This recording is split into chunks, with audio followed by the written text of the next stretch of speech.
வணக்கம்.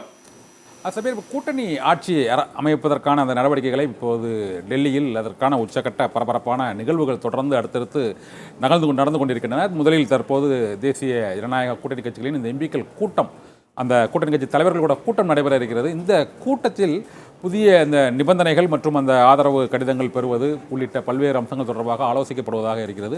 பாரதிய ஜனதா கட்சி ஏற்கனவே கூட்டணி அரசில் வாஜ்பாய் ஆட்சி காலத்தில் 1998களில் இருந்தது. அதன் பின்னர் இப்போது இந்த கூட்டணி அரசு அமைப்பதற்கான ஒரு நிர்பந்தம் இந்த தேர்தலின் மூலமாக வந்திருக்கிறது. இப்போது ஏற்பட்டுள்ள இந்த அரசியல் மாற்றங்கள் தொடர்பாக நீங்கள் என்ன நினைக்கிறீங்க?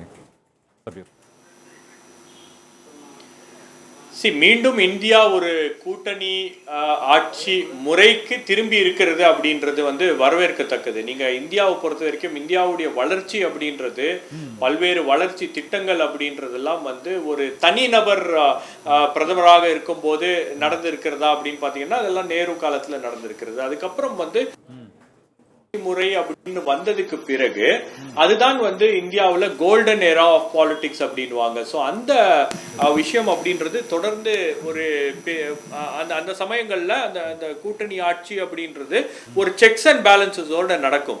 கடந்த 10 ஆண்டுகள் ஆட்சியை நீங்க பாத்தீங்கன்னா உங்களுக்கு பல பில்ஸ் அவங்க கொண்டு வந்திருக்காங்க, பல சட்டங்களை அவர்கள் ஏற்றி இருக்கிறார்கள், பல நடவடிக்கைகள் அவங்க எடுத்திருக்காங்க. ஆனால் அதையெல்லாம் கேள்வி கேட்பது கூட யாருமே இல்லாத ஒரு சூழல். குறிப்பாக எதிர்கட்சிகளை பலவீனப்படுத்தி அதை ஒரு ஆயுதமாக பயன்படுத்தி கொண்டு பாஜக என்ன வேணும்னாலும் செய்யலாம் அப்படின்ற அடிப்படையில் யாரும் கேள்வி கேட்க ஆள் இல்லை அப்படின்ற அடிப்படையில் ஆட்சியை நடத்திக்கிட்டு இருந்தாங்க. அதன் வெளிப்பாடு தான் தற்போது ஒரு ரொம்ப ஸ்ட்ராங்கான ஒரு வேர்டிக்ட். நீங்க இந்த தீர்ப்பு, மக்கள் கொடுத்திருக்கக்கூடிய இந்த தீர்ப்பு அப்படின்னு பாஜக தான் ஆட்சிக்கு வருகிறது அப்படின்னு யாராச்சும் ஆர்கியூ பண்ணா கூட, யார் வேணா வரலாம் ஆட்சிக்கு, அது பிரச்சனை கிடையாது.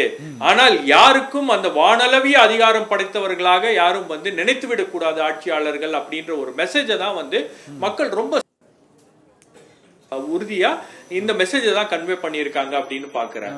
அதாவது ஒரு ஆட்சியில ஒரு அதிகாரம் இருக்கிறது அப்படின்னா அந்த அதிகாரத்தை சட்டத்துக்கு உட்பட்டு பயன்படுத்த வேண்டும். சட்டத்துக்கு முரணான நடவடிக்கைகள்ல ஒரு அரசாங்கமே ஈடுபடுகிறது அப்படின்றது எவ்வளவு ஆபத்தானது, அது இனியும் இந்த நாட்டுல நடக்காது அப்படின்றது தான் இந்த தேர்தல் முடிவுகள் அப்படின்றது காட்டுகிறது. இப்ப அடுத்த கட்டமாக இதுல என்ன நடக்கும் அப்படின்னா, மீண்டும் கூட்டணி ஆட்சி முறை என்பது இந்தியா திரும்பி இருக்கிறது.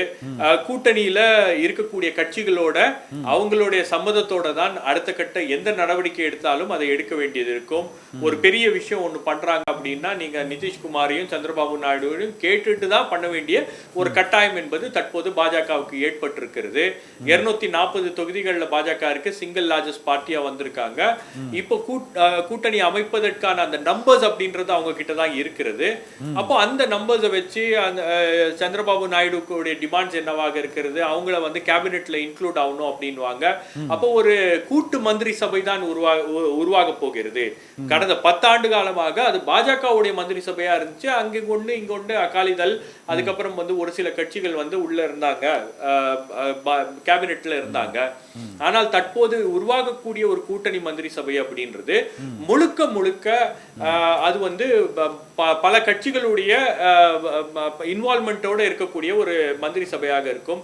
கடந்த 10 ஆண்டுகளுக்கு என்ன நடந்துச்சு இந்தியாவிலன்னு பாத்தீங்கன்னா, பிஎம்ஓ ஒரு விஷயத்தை முடிவு பண்ணுவாங்க, பிஎம்ஓ ஒரு விஷயத்தை சொல்லுவாங்க, பிஎம்ஓ மற்ற கேபினெட் மினிஸ்டர்ஸ்லாம் அந்த விஷயத்தை செயல்படுத்தணும். அப்படின்ற ஒரு விஷயம்.